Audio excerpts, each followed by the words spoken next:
Thank you. Welcome to the Policy Committee meeting for December 15th. Has the meeting been properly posted, Lynn? Yes, it has. Thank you.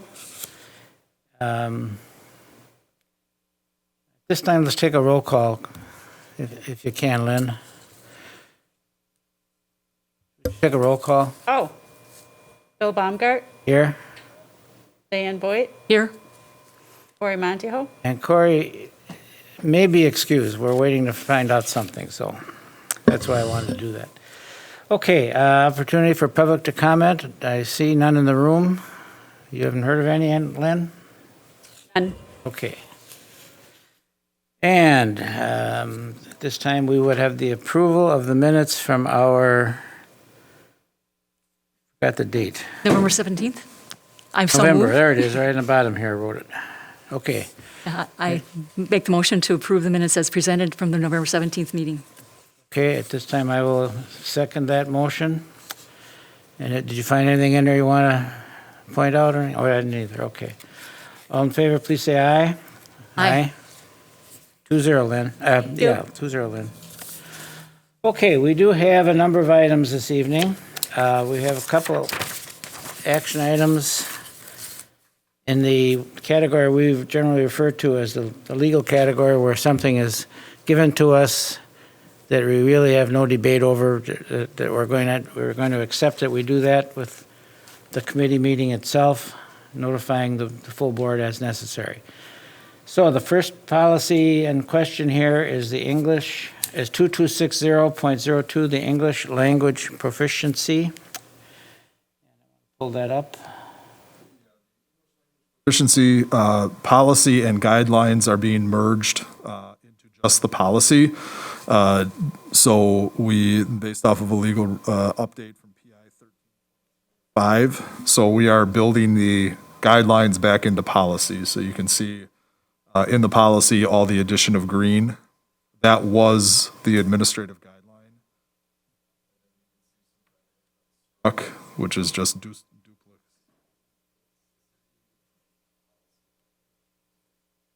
Yes. I got a message, my page wouldn't come up, but now it came up, so. We did change the word ourselves, right? Possess. Yes, is That's the changed. possess word, right? Okay. Very good. Any discussion on this item, Diane? Did you have anything? I didn't. No, this is one we had talked about last time, and that possess was the change that we had suggested at that point.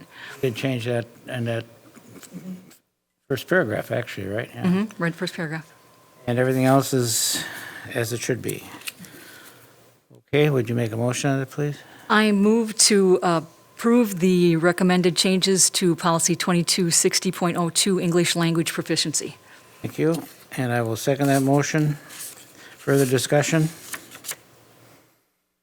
Seeing none, we'll take a vote on that. All in favor of accepting policy, oops, it's my 2260.02 as presented, please say aye. Aye. Aye. Opposed? Passes 2-0, Lynn. Thank you. Okay. Now, if your fingers get too cold, you can't always make these things go away. Okay, the other policy that is an action item under the legal grouping is the graduation requirements policy. And that is 5460. 5460, under item C, the Teaching and Learning Committee recently approved the new math sequencing. So the math sequencing has been approved from integrated 1, integrated 2, and integrated math replaces algebra 1 under item C. So with that change, then the graduation policy then needs to be changed.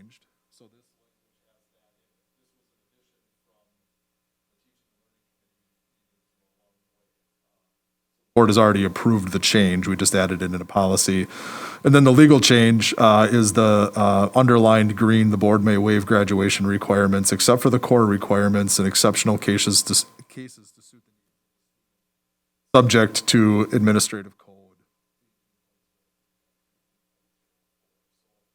This was the legal change, and that allows us to make some adjustments for students who, for instance, is at risk of not graduating.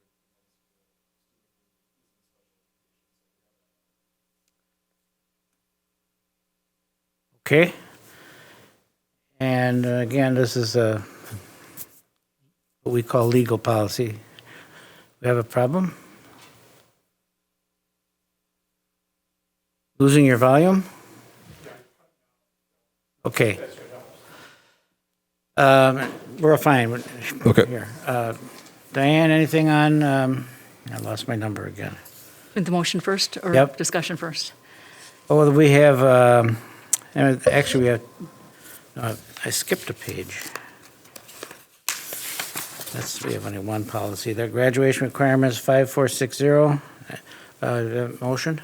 I move to approve the revisions to policy 5460, graduation requirements as presented. Thank you, and I'll second that. Do you have any discussion on this item? I do. Okay. I have a question about G. Get to it then. In light of our virtual instruction that's become part of our spring semester and now as needed for quarantines, et cetera, it's the rule that, the expectation that at least a half credit of the 25 credits be in the form of online, virtual, or blended educational formats such as the Achieve, Blackboard, Plato, et cetera. Is that automatically being? Everybody's automatically credited with that. We talked with our counselors about that, I think last Thursday. Okay. So, yes. But as I'm reading that, it's like, oh, it used to be a big deal that they'd have to get one half credit in somewhere along That's the right, way. because we added that in a couple of years ago Yeah. and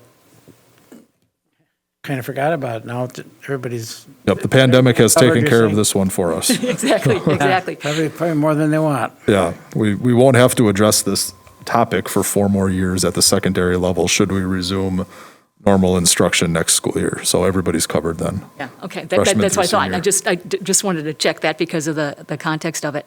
And when it comes to this language now about the integrated math 1, everybody that had taken algebra or the algebra block, et cetera, would be grandfathered, right? At the 10th grade, 11th grade, 12th Correct. grade. We're writing this now for the incoming freshmen to be able to, This is future policy language, so, whoever had algebra moves into the geometry next year, and then the algebra 2 sequence, that path. Okay. And then the kids who are coming into high school are all enrolled in integrated 1 this year.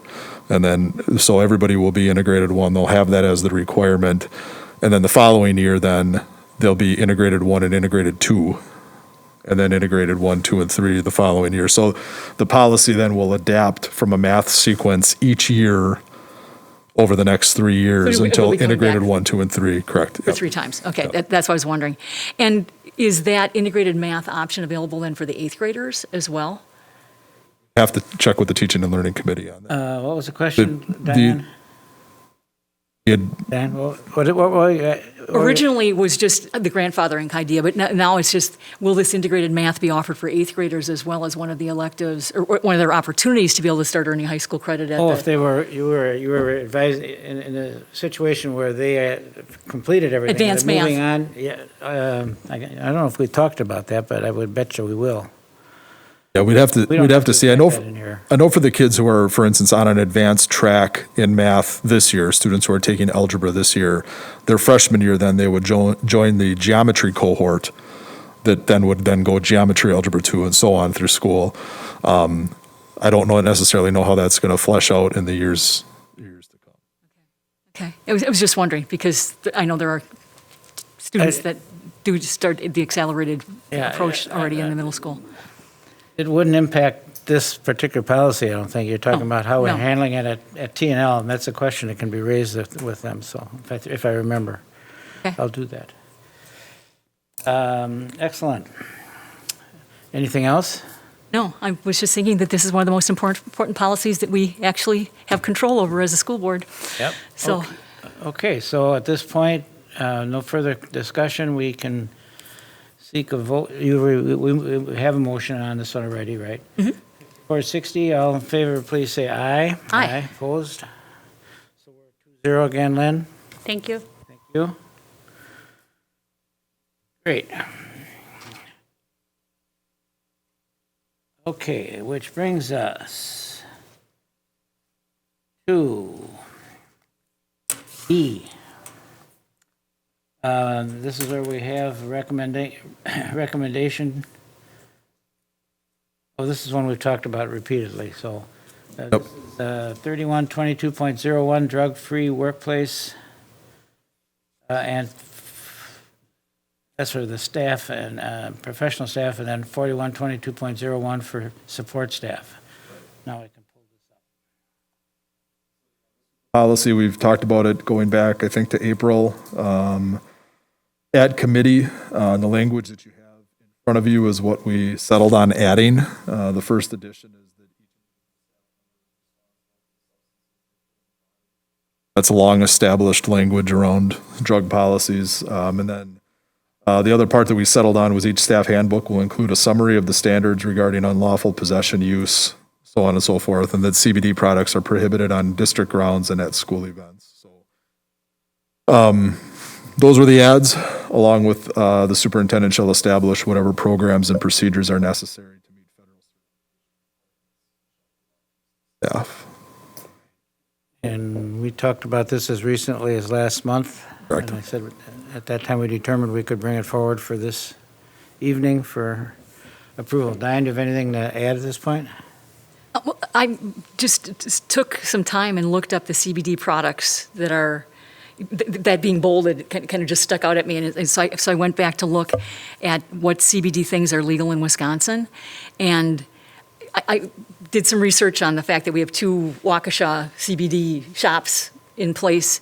And I'm a little concerned that that prohibition may not be understood by, like, say the person that was going to their chiropractor and saw the CBD product for joint pain and things like that, you know, that they, the salve, the kind of thing that they might, you know, have for themselves or their child that's an athlete, and that technically, according to this, would be prohibited to have on school grounds. Correct. You know, and so I was just, my concern is with the availability of those products seeming to be legal and being available, you know, just for sale in a shop on Main Street, you know, type of thing. Exactly how that might play out in terms of people understanding that that's prohibited on district grounds. We will make available to staff this policy language so they understand CBD is not allowed on our grounds. I mean, alcohol is not allowed on our grounds Right. too, and this is Wisconsin. I mean, it's sold around every corner. So, you know, we do have some common things that are prohibited. It'll be our job to make sure people understand that they're prohibited to be on the grounds. And the other part of it is, though, and you know, you can buy things from your chiropractor or wherever it might be to help with joint pain, but there are also places that are selling things and nobody really has a good understanding of what's inside of them. And that's what we want to just draw a very clear line. None. And then if you have it at your home. We're not talking about what you're doing outside of school. If you need, you know, muscle pain or whatever it might be, it's simply what's allowed on school grounds versus what isn't. Because once you open the door to it, trying to police it on school grounds can be very tricky. But I'm just, as we bring it to people's awareness, it's like there were CBD coffee and CBD tea and infused beverages, and it's like, there's a lot of stuff that is out there now that could be confused. And, yeah, I just as we make it aware, I think I like that you had it bolded and really draw attention to it, because it is, you know, it's a new thing that a lot of people don't understand, and I'd hate to see somebody get in trouble for having a CBD infused beverage in a can and not even realizing that they were in violation of our policy. Yeah, we'll make it very clear. I'll work with Sharon after this meeting and. Yeah, I think that's Spell it really out for what we want to people. do is educate them, and if we have something at the early stages, maybe we have to make sure our education covers that, so. All right, want to make a motion, Diane? I move to approve the recommended changes to policy 3122.01, drug-free workplace, as presented. Would you also incorporate 4122 in that? Oh, thank you. And policy 4122.01 as well. Okay, thank you, and I'll second that motion. Further discussion? Seeing none, all in favor, please indicate by saying aye. Aye. Opposed? 2-0, Lynn. Thank you.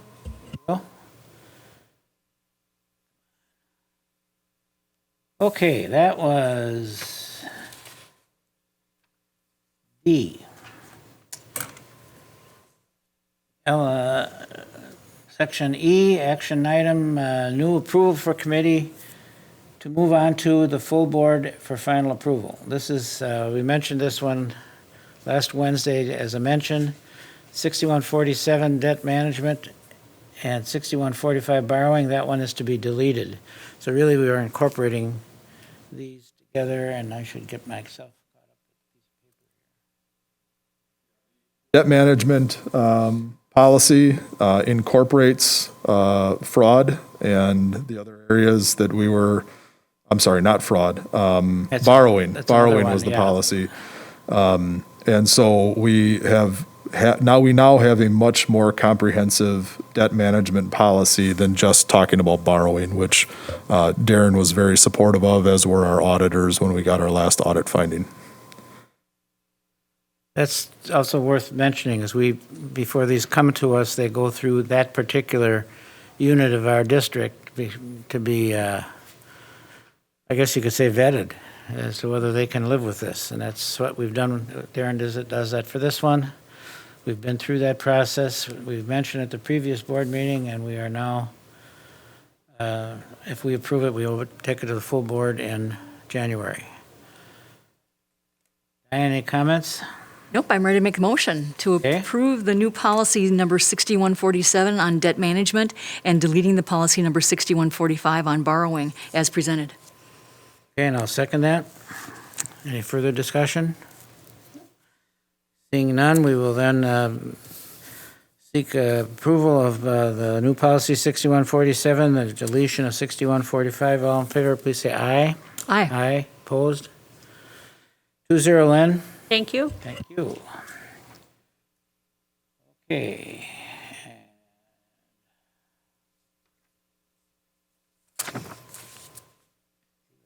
Fingers, I just don't. Okay, there it comes. F, we had no, that was a first reading, we have nothing there. Discussion of discussion information item. New item, district and school report card. Oh, yeah, I remember pulling this one up. Second time this has been to committee, it went through the full board.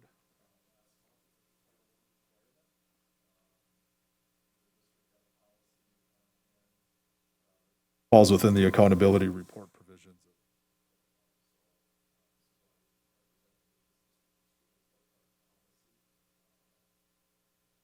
Discussion tonight, again, it's been here once. Okay. Following our normal process, that's- this went through that's the fine. We've teaching and talked about learning it before. crew.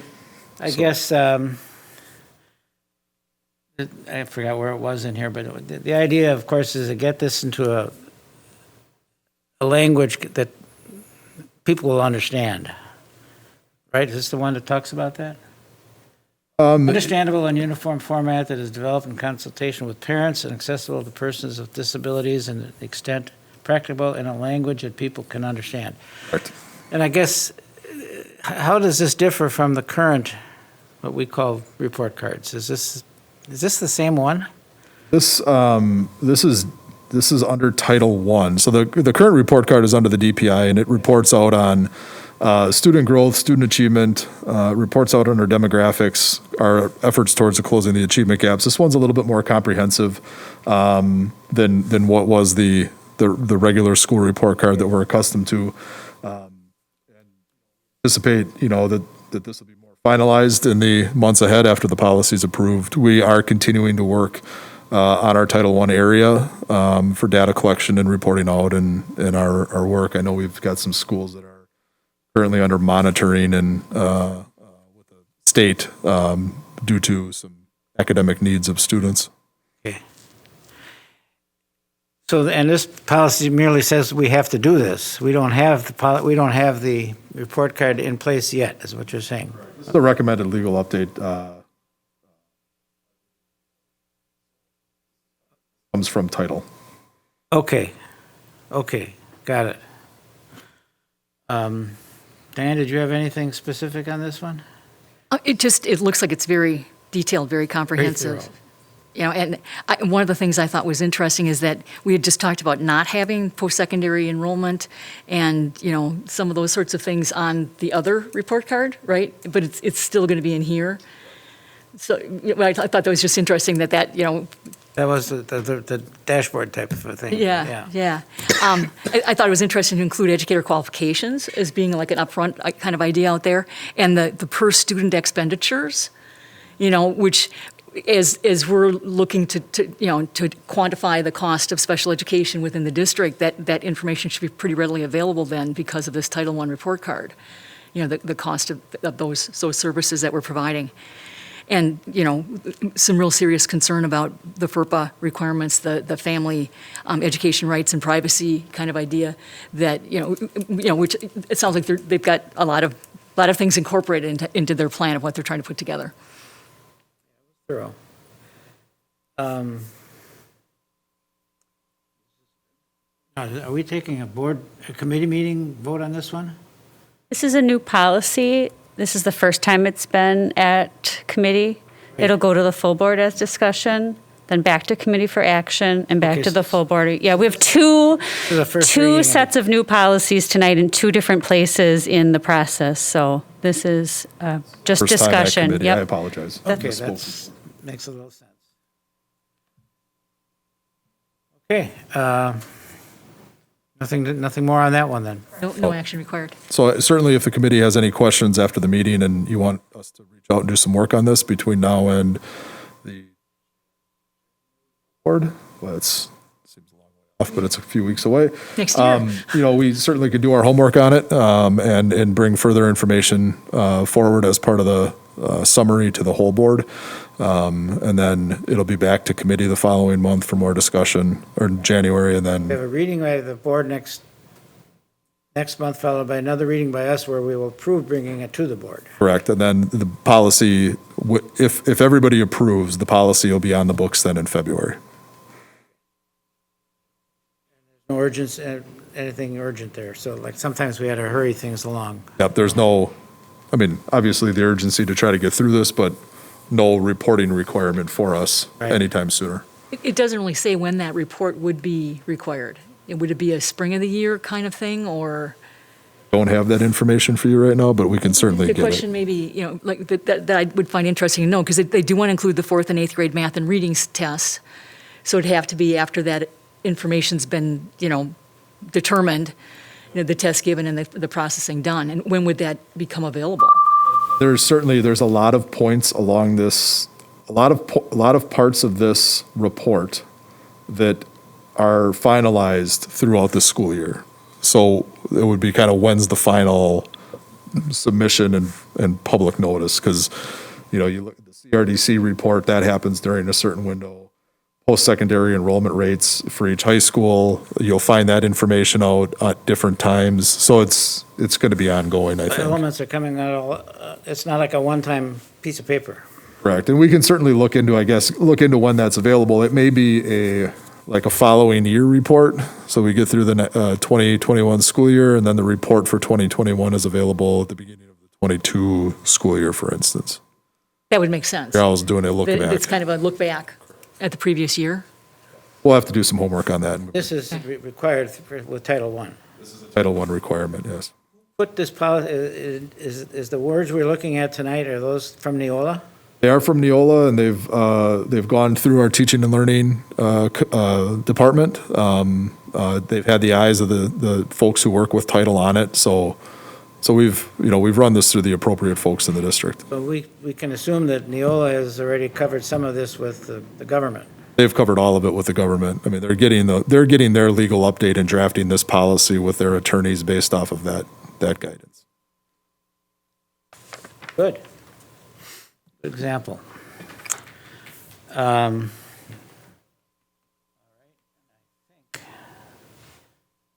us to other business. Anything more that you have to add, or you want us to be aware of what's coming at us? We don't, we've got a number of policies that are being worked through by the departments right now. They'll continue to come back. I don't think that there's anything anything substantial out there that will overwhelm the committee by any means. It's just a handful here and there that we need to get through, so.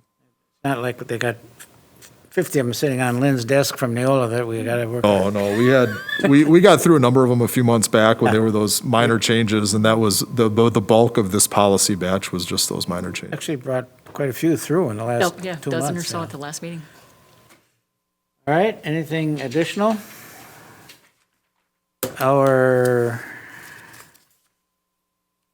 Lynn, you got count, no, what is our next meeting? Excuse me, when is our next meeting? Yeah, It will be January.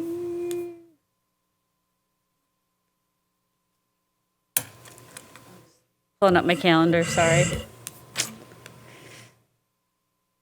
January 19th. sounds about right. Thank you. Next meeting, same time, on the 19th of January, and hope we can start moving everything in the right direction for the new year. Thank you, everybody. We're closed.